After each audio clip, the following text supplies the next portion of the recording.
모든 존재의 근원에는 하나의 진동이 있다. 그것은 우주를 가로지르며 별과 행성을 탄생시키고 인간의 의식을 깨어나게 하는 원초적 숨결이다. 하나의 법칙, The Law of One. 이라 불리는 이 신비로운 가르침은 단순한 영적 이론이 아니라 존재 그 자체의 구조를 해명하려는 시도였다. 1980년대 초 몇몇 탐구자들이 미지의 존재를 알아와 교신하면서 이 철학적 대화가 시작되었다. 그들의 질문은 UFO의 기술이나 비밀이 아닌 의식의 본질과 창조의 목적에 닿아 있었다. 라와의 대화는 우주적 질서와 인간 내면을 잇는 다리와 같았다. 그는 모든 것은 하나이며 하나는 모든 것이다 라고 말했다. 이 단 한 문장이 이후 수백 쪽의 문답보다 더 깊은 울림을 남겼다. 인간은 분리된 개체처럼 보이지만 사실상 거대한 의식의 파동 속에서 서로 얽혀있는 존재라는 것이다. 하나의 법칙, 은의식의 진화를 7단계의 밀도 덴시티로 설명한다. 첫 번째는 존재의 순수한 상태, 즉 흙과 물불과 공기 같은 원소적 에너지의 영역이다. 여기서 생명은 아직 형태를 갖추지 않았지만 이미 존재하고자 하는 의지로 진동하고 있다. 두 번째 밀도는 성장과 움직임의 단계로 식물과 동물 같은 존재가 환경과 상호작용하며 생명력을 확장한다. 세 번째 밀도는 자각, 지디주의의 탄생이다. 인간은 자신을 나라고 인식하고 과거와 미래를 엮으며 두려움과 욕망을 만들어낸다. 바로 이때부터 진정한 의식의 여정이 시작된다. 라의 가르침에서 네 번째 밀도는 사랑과 통합의 영역이다. 마음이 분리해서 하나로 회귀하며 우리라는 개념이 자라난다. 서로 협력하는 존재일수록 진화는 빠르게 일어난다고 그는 말했다. 이 단계는 심장의 중심, 즉 하트 차크라와 연결되어 있다. 다섯 번째와 여섯 번째 밀도는 각각 진실의 표현과 통찰의 통합을 상징한다. 목의 블루레이는 진실을 말하는 힘이고 이마의 인디고레이는 지혜와 직관의 빛이다. 의식이 성장할수록 이 빛들은 서로 겹치고 섞이며 더 높은 진동으로 상승한다. 마지막 7번째 밀도에 이르면 존재는 창조주와의 완전한 일체감을 경험한다. 그곳에는 나와 그것의 경계가 사라지고 모든 것이 하나의 숨결로 융합된다. 이는 더 이상 배우는 과정이 아니라 존재 그 자체가 사랑이 되는 상태다. 라의 철학이 주는 통찰은 단순히 영혼이 진화한다는 개념을 넘어선다. 그는 이 여정을 창조주의 자기 인식의 실험으로 묘사했다. 우주는 그 자체로 하나의 거대한 실험실이며 창조주는 자신을 이해하기 위해 무수한 형태로 분열되어 존재한다. 별빛과 암흑 기쁨과 고통 모든 경험은 그가 자신을 비추는 수많은 거울이다. 이 관점에서 우주는 단순히 물리적 공간이 아니라 의식이 자신을 탐험하는 연금의 장이다. 거대한 별의 폭발부터 한 송이 꽃의 피어남까지 모든 현상은 하나의 존재가 자신을 이해하기 위한 과정이다. 창조주는 스스로를 실험하는 과학자이자 동시에 그 실험 속의 실험체다. 그는 무한한 가능성을 탐색하며 매 순간 자신을 새롭게 알아간다. 우리의 삶 역시 그 실험의 일부다. 우리가 느끼는 사랑, 미움, 상실, 깨달음 모두는 창조주의 자화상 속 색채다. 이 거대한 그림 속에서 인간은 미세한 점 같지만 동시에 전체를 반영하는 거울이다. 우리가 한 걸음 더 이해할 때 우주도 함께 진화한다. 의식의 진화는 결코 개인의 일이 아니라 존재 전체의 확장이다. 이것이 하나의 법칙, 이 전하는 메시지의 핵심이다. 우주는 따로 존재하지 않으며 모든 생명은 하나의 심장으로 박동하고 있다. 이 거대한 일체의 철학 속에서 고통의 의미는 완전히 새롭게 조명된다. 라는 고통을 우주의 불완전함으로 보지 않았다. 오히려 그는 그것을 창조주의 놀라운 실험의 일부라고 불렀다. 마치 한 화가가 빛과 그림자를 함께 써서 작품의 깊이를 만드는 것처럼 창조주는 기쁨과 슬픔 혼돈과 조화를 함께 엮어 자신의 본질을 드러낸다. 이 관점에서 고통은 단지 회피해야 할 것이 아니라 존재를 깨닫기 위한 도구이다. 인간이 절망 속에서도 의미를 찾으려 애쓸 때 그 고통은 단순한 상처가 아닌 깨달음의 문이 된다. 라는 일을 힌두교의 리라 레일라 개념과 유사하다고 했다. 리라는 창조주의 놀이, 즉 신이 자신을 경험하기 위해 펼치는 우주의 연극이다. 우리가 겪는 슬픔과 불행조차도 신의 의식이 자신을 다양한 각도에서 체험하기 위한 무대의 일부라는 것이다. 이 철학은 인간의 관점을 근본적으로 바꿔놓는다. 만약 모든 것이 하나의 존재가 자신을 인식하는 과정이라면 고통조차도 그 자기인식의 일부다. 그것은 우주의 오류가 아니라 완전함을 이루기 위한 균형의 일부다. 사랑이 빛이라면 고통은 그 빛을 드러내는 그림자다. 이제 시선은 세 번째 밀도, 즉 인간이 현재 속한 단계로 옮겨간다. 여기서는 고통이 일상의 본질이 된다. 왜냐하면 이 밀도는 망각의 장막, The Veil of Forgetting으로 덮여 있기 때문이다. 인간은 지구에 태어나면서 과거 생의 기억을 잃고 마치 아무것도 모르는 상태에서 다시 시작한다. 이 장막은 인간을 무지 속에 떨어뜨리지만 동시에 자유의지를 보호한다. 라의 철학에 따르면 이 망각은 단순한 제한이 아니라 신성한 장치다. 만약 우리가 이전 생의 모든 지식을 기억한다면 선택은 이미 예정된 것이 되어버릴 것이다. 하지만 아무것도 기억하지 못하기 때문에 우리는 진정으로 선택할 수 있다. 사랑을 택할지, 두려움을 택할지, 연대를 택할지, 분리를 택할지는 오직 우리에게 달려 있다. 그렇게 자유의지는 진정한 창조의 불꽃이 된다. 이 망각의 장막은 동시에 인간이 느끼는 고립감의 근원이다. 나는 왜 이렇게 외로운가? 왜 신은 나를 버렸는가? 이런 질문들은 사실 의식이 장막 너머의 진실을 어렴풋이 기억하고 있기 때문에 생긴다. 내면 깊숙한 곳에서 우리는 여전히 하나였던 기억을 가지고 있다. 그리고 그 기억이 희미하게 깨어날 때마다 인간은 돌아가고자 하는 갈망을 느낀다.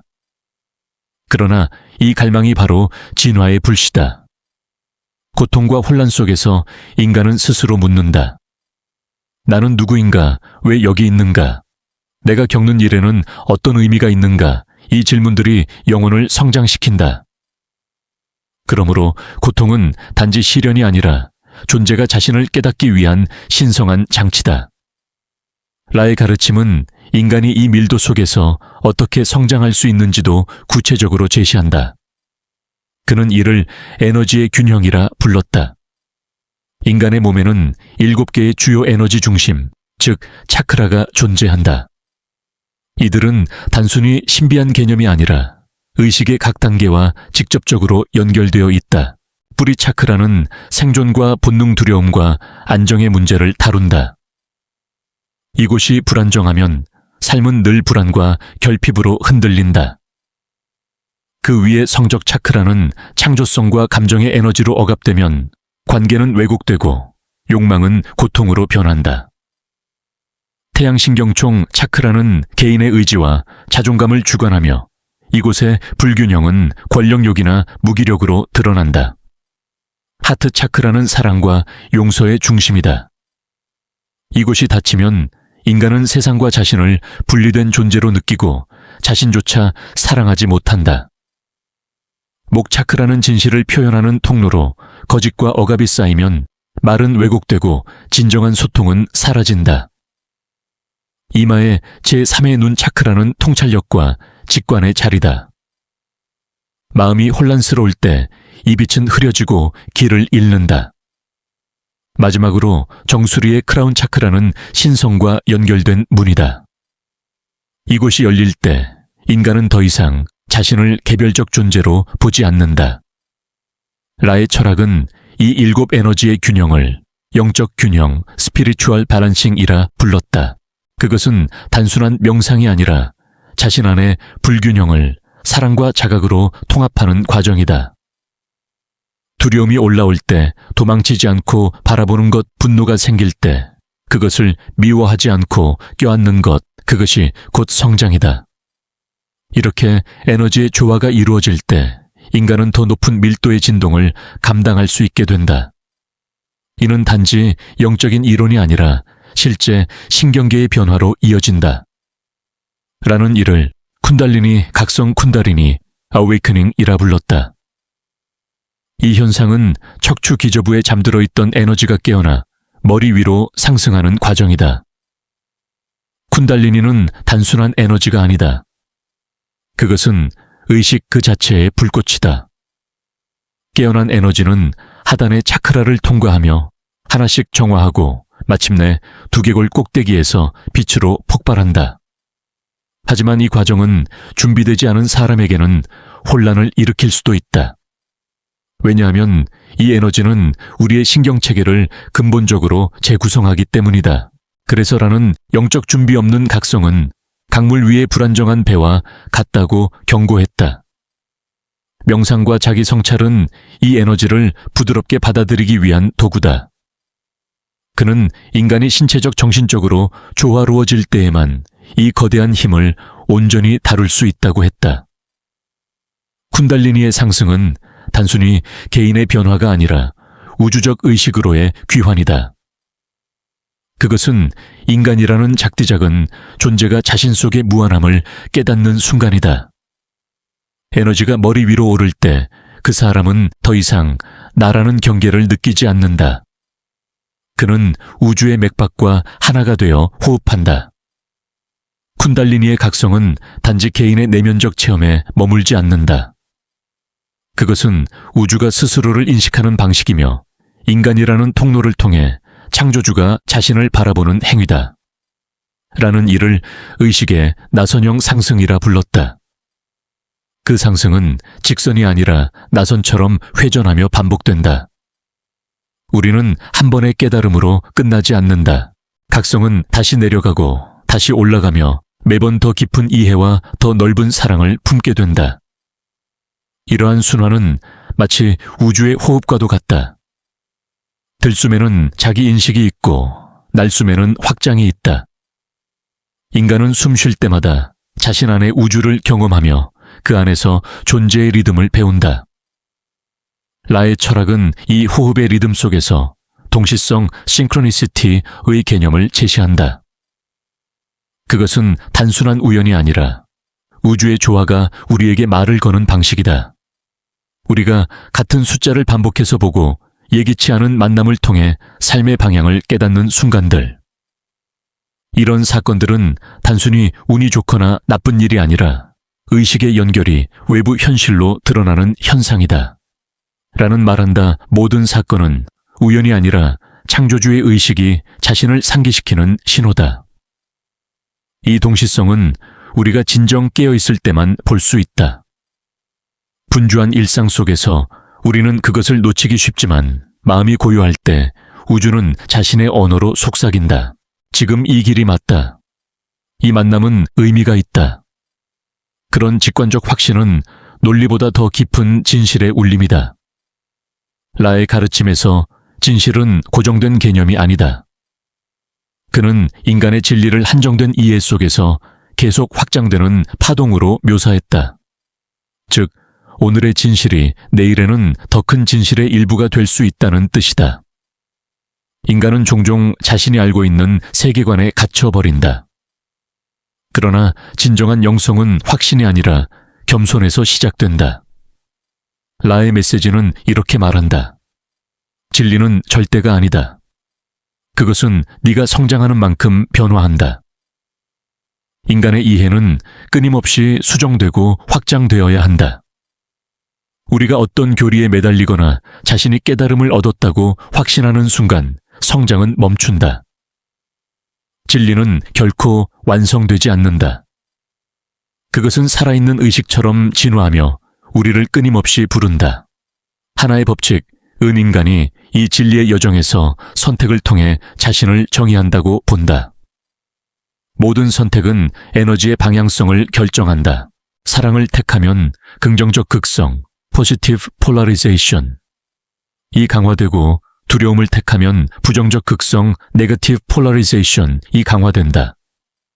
하지만 라는 둘 중 어느 것도 잘못된 길은 아니다 라고 강조했다.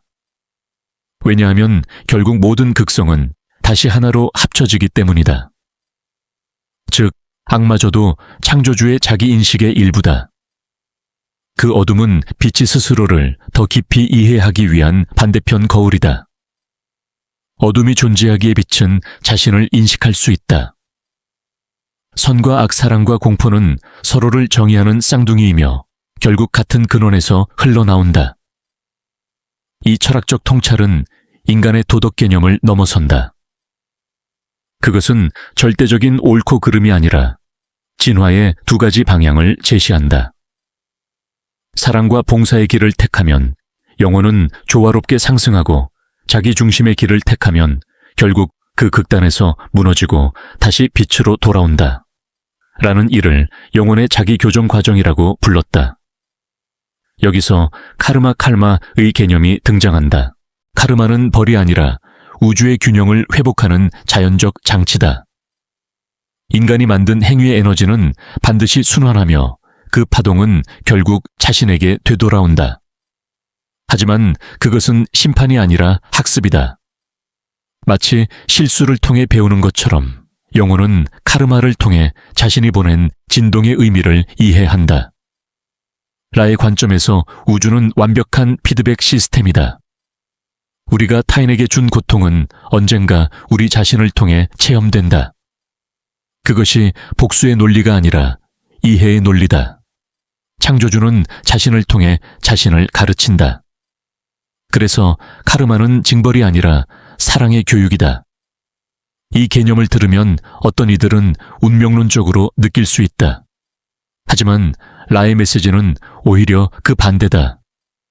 그는 자유의지는 우주의 가장 신성한 선물이라고 말했다.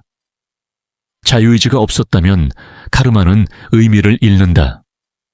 인간이 자유롭게 선택하기 때문에 그 선택이 가르침이 되는 것이다. 이 철학 속에서 인생은 프로그램이 아니라 실험이다. 라는 인간의 삶을 창조적 알고리즘에 비유했다. 우리는 끊임없이 선택하고 그 결과를 경험하며 다시 선택한다. 그리고 그 모든 과정이 창조주가 자신을 이해하는 코드가 된다. 인간은 신의 알고리즘을 실행하는 존재이며 동시에 그 코드의 창조자다. 이러한 인식은 삶의 무게를 가볍게 만든다. 실패는 단순한 패배가 아니다. 그것은 코드의 오류를 수정하는 단계일 뿐이다. 우리가 잘못된 길을 걷는 것처럼 느껴질 때조차 사실 우주는 우리를 더 깊은 이해로 이끈다. 라는 이를 부정적 경험의 긍정적 목적이라고 불렀다. 즉, 괴로움과 상실은 결코 우연이 아니다. 그것들은 영혼이 다음 단계로 도약하기 위한 점화 장치다. 인간은 그 속에서 자비를 배우고 용서를 깨닫는다. 결국 모든 길은 하나로 향한다. 그것은 창조주의 자기인식이라는 궁극의 목적이다. 우리가 배우고 사랑하고 상처받는 모든 과정은 창조주가 자신을 경험하는 방식이다. 이 철학을 진정으로 이해하는 순간 인간은 세상을 보는 눈이 달라진다. 타인을 판단하지 않고 자신을 비난하지 않는다. 왜냐하면 모든 존재는 같은 근원에서 나왔기 때문이다. 그때 비로소 우리는 깨닫는다. 모든 것은 하나이고 그 하나가 곧 나다. 이 깨달음은 단순한 사상의 변화가 아니라 삶 전체를 뒤흔드는 내면의 혁명이다. 나와 너의 경계가 허물어질 때 세상은 더 이상 경쟁의 장소가 아니라 공명공명의 장으로 변한다. 라가 말한 하나의 법칙은 종교나 철학의 한 가지 관점이 아니라 존재의 구조적 진실이다. 그것은 모든 생명, 모든 물질, 모든 에너지가 근원적으로 연결되어 있음을 드러낸다. 이 인식이 일단 마음속에서 불꽃처럼 일어나면 인간은 더 이상 이전의 방식으로 살 수 없다. 그는 타인을 적으로 볼 수 없고 고통을 무의미하게 여길 수 없다. 왜냐하면 모든 것은 자신 안의 또 다른 측면이기 때문이다. 그때부터 삶의 태도는 완전히 달라진다. 그는 더 조용해지고 더 주에 깊어지며 모든 존재를 통해 자신을 본다. 이것이 바로 의식의 확장이다. 라는 일을 사랑의 인식이 깊어지는 과정이라고 표현했다. 그것은 영적인 체험이라기보다는 마음이 현실을 해석하는 방식이 근본적으로 변하는 경험이다. 그는 이렇게 말했다. 사랑은 배워야 할 것이 아니다. 그것은 기억해야 할 것이다. 우리는 본래 사랑으로 이루어져 있다. 하지만 망각의 장막이 내려오며 우리는 그 본성을 잊어버렸다. 인생의 여정은 결국 사랑을 기억하는 여행이다. 고통과 상실 절망은 모두 그 기억을 되찾기 위한 신호다. 인간이 절망의 바닥에서 다시 일어설 때 그는 새로운 빛을 품은 존재로 변한다. 라의 철학에서 빛은 단순한 은유가 아니다. 그것은 의식의 실체다. 모든 존재는 빛으로 구성되어 있으며 진화란 바로 그 빛의 밀도를 높여가는 과정이다. 이 빛은 지식의 축적이 아니라 진심의 확장으로 강해진다. 사랑과 이해의 행위 하나하나가 빛의 파동을 넓히며 그 파동은 결국 창조주의 심장으로 되돌아간다. 우주 전체가 하나의 심장처럼 박동한다면 인간의 영혼은 그 리듬의 한 박자다. 어떤 영혼은 빠르게 진동하며 곧장 높은 밀도로 도약하고 어떤 영혼은 천천히 머무르며 여정을 음미한다. 하지만 라는 말한다. 모두는 결국 같은 바다로 흘러간다. 그 바다에 다다르는 길은 무수히 많다. 명상, 예술, 과학, 사랑, 희생. 그 어떤 형태이든 괜찮다. 중요한 것은 진심이다. 자신이 무엇을 하든 그것이 사랑에서 비롯된다면 그것은 창조로 이어진다. 인간은 자신이 사랑하는 일을 통해 신성을 경험한다. 그것이 바로 창조주의 손길이 우리를 통해 움직이는 순간이다. 라의 메시지는 또한 겸손의 가치를 강조한다. 깨달음을 얻은 자일수록 자신을 작게 느낀다. 왜냐하면 그가 보게 되는 전체는 너무도 광대하기 때문이다. 마치 작은 물방울이 자신이 바다의 일부임을 깨닫는 순간처럼 인간은 자신이 결코 분리된 존재가 아니었음을 이해한다. 그때 진정한 평화가 찾아온다. 그 평화는 외부의 고요함이 아니라 내면의 조화다. 세상이 요동치더라도 그 마음은 흔들리지 않는다. 라는 이를 조용한 중심의 빛이라고 불렀다. 그것은 모든 혼란의 한가운데에서도 존재하는 중심축이며 진정한 깨달음의 자리다. 이 조용한 중심에서 인간은 삶의 모든 경험을 받아들인다. 기쁨은 감사로, 슬픔은 이해로, 분노는 용서로 변한다. 그러한 변화는 마법이 아니라 의식의 자연스러운 작용이다. 자신이 세상의 피해자가 아니라 창조자임을 인식할 때 그는 더 이상 과거에 얽매이지 않는다. 그는 자신이 겪은 모든 일을 사랑으로 다시 바라본다. 그 고통이 있었기에 나는 성장했다. 그 상실이 있었기에 나는 사랑을 배웠다. 이런 깨달음이 일어날 때 인간은 영적 자유를 얻는다. 그것은 세상을 떠나는 자유가 아니라 세상 안에서 완전히 깨어있는 자유다. 라의 철학은 또한 봉사 서비스의 중요성을 말한다. 의식이 높은 존재일수록 그는 자신을 위해서가 아니라 타인을 위해 존재한다. 하지만 여기서 봉사는 단순히 희생이나 자기 부정이 아니다. 그것은 자연스러운 에너지의 흐름이다. 빛이 스스로를 나누듯 깨달은 존재는 자신의 사랑을 세상에 흘려보낸다. 그 행위 자체가 그의 존재 목적이다.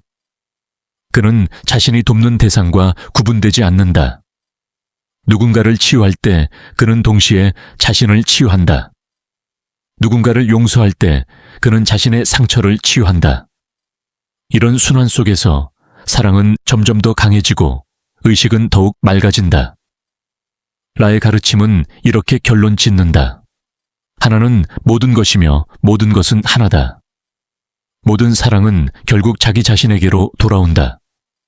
이 문장은 단순하지만 그 안에는 인간 존재의 가장 깊은 비밀이 담겨 있다. 사랑이란 곧 창조의 언어이며 존재의 원리다. 우리가 그것을 잊을 때 세상은 분리되고 기억할 때 세상은 다시 하나로 빛난다. 결국 하나의 법칙, 이 말하는 진정한 깨달음이란 거대한 이론이나 신비한 체험이 아니다. 그것은 단 한 가지의 단순한 인식 나는 전체의 일부이고 전체는 나를 통해 존재한다. 이 한 문장을 온전히 느끼는 순간 인간은 창조주와 동등한 시선으로 세상을 바라보게 된다. 그때 세상은 더 이상 두렵지 않다. 모든 것이 제자리에 있고 모든 경험이 의미를 지닌다. 삶은 싸움이 아니라 춤이 된다. 이 경지에 다다른 영혼은 더 이상 분리된 존재로서 세상을 바라보지 않는다. 그는 모든 순간을 신의 눈으로 모든 존재를 사랑의 눈으로 본다. 그리고 그 시선 속에서 세상은 완전히 달라진다. 사람들의 말과 행동 자연의 움직임, 심지어 고통조차도 하나의 커다란 리듬으로 들려온다. 그것은 창조주가 자신에게 이야기를 들려주는 방식이다. 라의 철학은 바로 이 깨달음의 상태를 제7밀도로 묘사했다. 이곳에서는 더 이상 배우는 자와 가르치는 자가 없다. 모든 것이 서로를 통해 배우고 서로를 통해 완성된다. 인간은 자신이 우주의 일부분이 아니라 우주 자체임을 경험한다. 이 의식의 경지에서는 단어가 사라지고 오직 침묵만이 남는다. 왜냐하면 모든 질문이 이미 대답 안에 녹아있기 때문이다. 하지만 인간의 여정은 이곳에서 끝나지 않는다. 라는 말한다. 완성은 또 다른 시작일 뿐이다. 의식은 결코 멈추지 않는다. 그것은 무한히 팽창하며 새로운 형태로 자신을 표현한다. 그러므로 진정한 깨달음이란 정지된 완벽함이 아니라 끝없는 진화의 리듬이다. 우리가 매 순간 선택하고 느끼고 사랑하는 모든 행위는 그 무한한 진화의 일부다. 라는 인간이 이 거대한 흐름 안에서 맡은 역할을 이렇게 정의했다. 너희는 우주가 스스로를 이해하기 위해 택한 도구다. 이 말은 동시에 겸손과 위대함을 함께 일깨운다. 우리는 작디작은 존재이지만 그 안에는 전체의 설계도가 담겨 있다. 이 철학적 인식은 일상에서도 적용된다. 일상의 사소한 순간들이 사실은 거대한 의식의 퍼즐 조각임을 이해하게 되면 삶은 더 이상 평범하지 않다. 누군가에게 미소 짓는 일, 작은 선의를 베푸는 일, 고요히 숨을 고르는 일조차 우주의 진동을 바꾸는 행위가 된다. 라의 가르침에 따르면 인간의 마음이 특정한 파동을 낼 때 그것은 실제로 물질적 현실을 재구성한다. 사랑의 파동은 질서를 만들고 두려움의 파동은 분리를 만든다. 그렇기에 우리가 세상을 바꾸는 가장 직접적인 방법은 내면의 진동을 바꾸는 것이다. 이 원리는 단순하지만 심오하다. 마음이 바뀌면 세상이 바뀐다. 이것이 바로 하나의 법칙, 이 전환은 창조의 비밀이다. 인간은 외부의 세상을 통제할 수 없지만 자신의 의식을 조율할 수 있다. 그리고 그 의식이 변화하면 외부의 현실은 거울처럼 변한다. 이때 명상은 단순한 휴식이 아니라 우주와의 대화다. 마음이 고요해질수록 우리는 창조주의 미세한 속삭임을 들을 수 있다. 라는 침묵 속에서 가장 큰 소리가 들린다고 했다. 그것은 언어가 아닌 파동이며 말보다 깊은 이해의 형태로 다가온다. 이 침묵의 경지는 두려움을 녹이고 존재의 근원적 평화를 일깨운다. 인간이 이 경지에 닿으면 그는 더 이상 과거를 후회하거나 미래를 걱정하지 않는다. 오직 지금만이 존재하며 그 지금이 곧 영원의 문이다. 라는 현재는 무한의 문턱이며 영원은 그 문 안에서 흐른다고 했다. 이 깨달음은 시간의 개념마저 초월한다. 과거와 미래는 직선이 아니라 서로를 반사하는 거울이다. 우리가 지금의 순간을 변화시키면 과거의 의미도 달라지고 미래의 가능성도 새롭게 열린다. 그것은 양자적 존재의 역설처럼 들리지만 의식의 차원에서는 자연스러운 법칙이다. 결국 인간은 선택의 존재다. 선택을 통해 진동을 결정하고 진동을 통해 현실을 만든다. 이것이 창조주의 방식이며 우리 모두가 그 일부다. 따라서 깨달음의 여정은 신비한 의식의 도피가 아니라 매 순간의 선택을 사랑으로 바꾸는 훈련이다. 라의 가르침은 이를 빛으로 사는 법이라 불렀다. 그것은 세상을 떠나지 않고 세상 속에서 신성을 실현하는 길이다. 빛으로 산다는 것은 완벽하게 사는 것이 아니라 매 순간 깨어서 사랑을 선택하는 것이다. 실수와 불완전함조차도 성장의 일부로 받아들일 때 인간은 진정한 평화를 경험한다. 이러한 상태에 이르면 모든 것이 명확해진다. 타인의 고통은 내 고통이 되고 타인의 기쁨은 내 기쁨이 된다. 그 공감의 확장은 우주의 심장과 박동을 맞추는 일이다. 그때 인간은 더 이상 배우는 자가 아니라 존재 자체가 가르침이 된다. 라의 마지막 메시지는 단순하지만 깊다. 너희는 창조주이며 창조주는 너희 안에 있다. 이 한 문장은 모든 종교와 철학과학의 경계를 넘어선다. 그것은 존재의 선언이자 사랑의 고백이다. 이 진실을 완전히 이해한 영혼은 이제 두려움이 없다. 삶과 죽음 빛과 어둠 시작과 끝이 모두 하나의 호흡임을 알기 때문이다. 그는 세상을 떠나도 사라지지 않는다. 왜냐하면 그의 의식은 이미 전체의 일부로 돌아갔기 때문이다. 그리고 라의 말처럼 사랑은 결코 사라지지 않는다. 그것은 형태를 바꾸며 영원히 흐른다. 이것이 하나의 법칙, 이 우리에게 남긴 마지막 가르침이다. 모든 존재는 하나이며 그 하나는 끝없는 사랑으로 자신을 창조하고 있다.